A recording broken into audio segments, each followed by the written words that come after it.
Hi, thanks for joining me here today.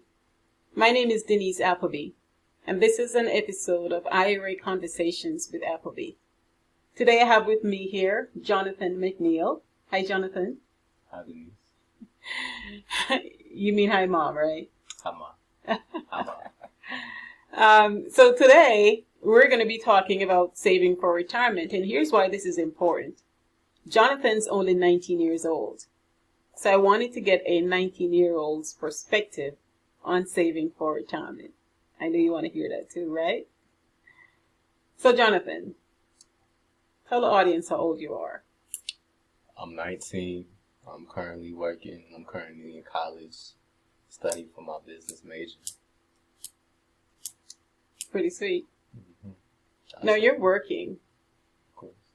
I know you do a budget every month to see how much you can spend on this, spend on that, and save, right? You budget for saving? I hear about the Roth IRA, and I would like to learn more about that. It's the main reason why I'm sitting down with you today. Yes. Okay. So I think you segue into that nicely because we're here to talk about savings. I asked you about your budgeting and the fact that you do budget for saving. And part of what I want to encourage you to do is to include in that budget amounts that you save for retirement.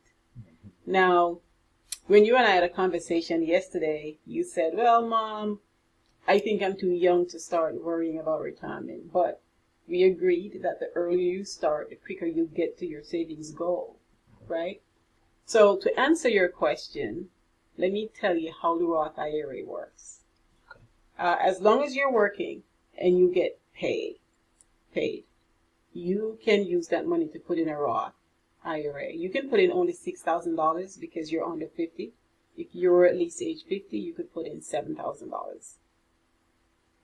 Now, if you make too much money, which we know is you're not at risk of doing, you cannot put money into a Roth directly as a regular contribution. Now, for the audience, if you want to know what that limit is that prevents someone from making a regular contribution directly to a Roth IRA, go to my website, retirementdictionary.com, and search for Roth IRA income limit.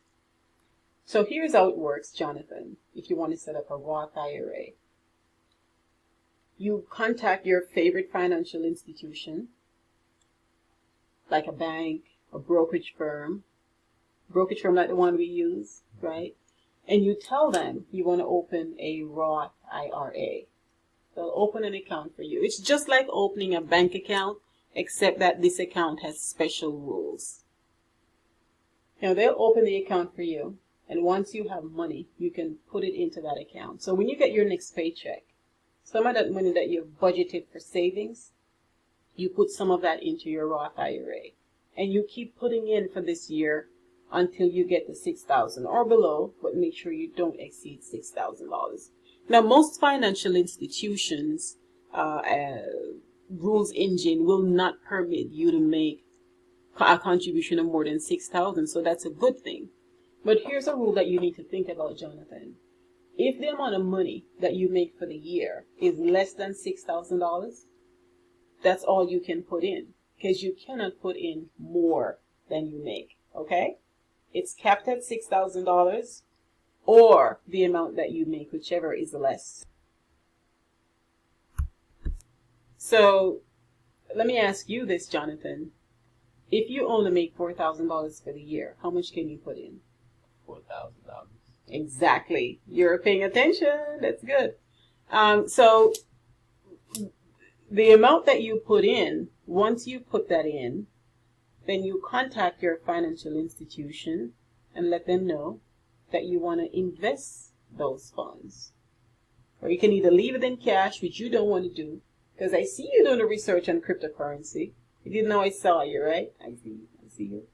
So, but you might not be able to do that in a Roth. You got to talk to your financial institution and find out what type of investments they allow. Why wouldn't I be able to?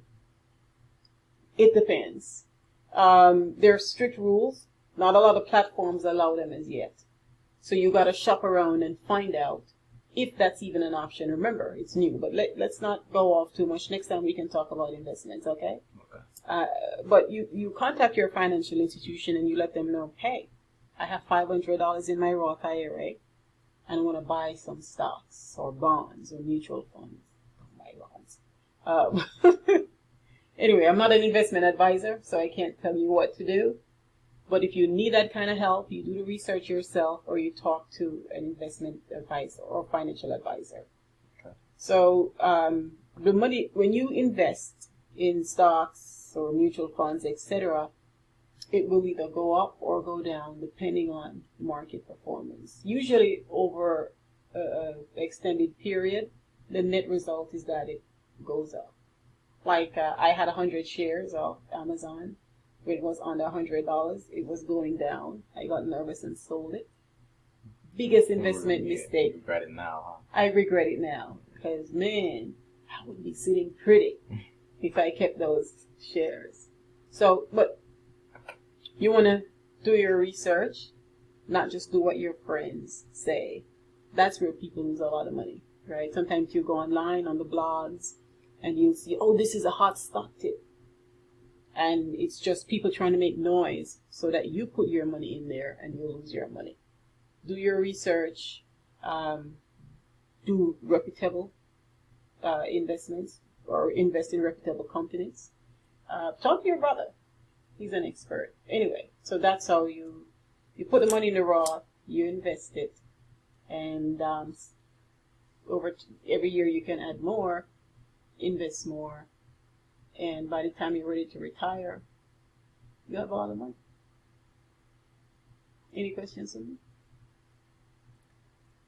Stock questions more so, like investment questions more, but you said we're going to cover that later. So Yeah, we're going to cover that later, and I'll put you in touch with a financial advisor who can answer your questions, because I know a lot about the tax laws that govern retirement accounts. I don't know about investments. And because it's in the financial area, a lot of people think I know both, but I don't. So I want to be very honest about that. maybe I could teach you. That's nice. I know you're reading that book about Wall Street investments. Mm-hmm. You'll be able to teach me after reading that. Thanks for joining me today. My pleasure. I love you. Love you too. You're not supposed to say that to the guests. Whatever, man. All right, Jonathan, thanks for joining me today. And thank you guys for joining us. This has been an episode of IRA Conversations with Denise Appleby. And see you at the next for the next episode. Have a good day.